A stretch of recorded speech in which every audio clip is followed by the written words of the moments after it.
Sa ngayon, meron nga po tayong tatlong weather systems na maaaring magdala ng mga pag-ulan sa ating bansa kahit wala pa naman tayong minomonitor na bagong sama ng panahon.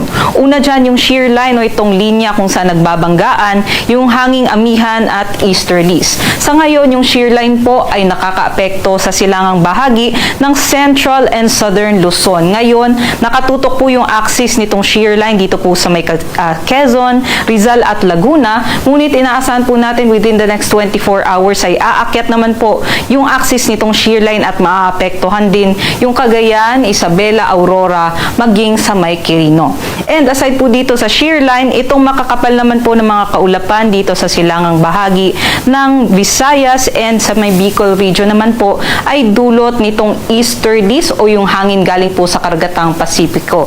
Ito nga po mga kaulapan na ito sa ngayon nakakaapekto nga po dito sa may Bicol region, Marinduque, Romblon, maging sa kabuuan po ng Visayas at sa may Dinagat Islands at Surigao del Norte, kaya't maaari silang makaranas ng katamtaman hanggang sa malalakas na mga pag-ulan, doble ingat pa rin sa mga posibilidad ng flash floods at mga landslides.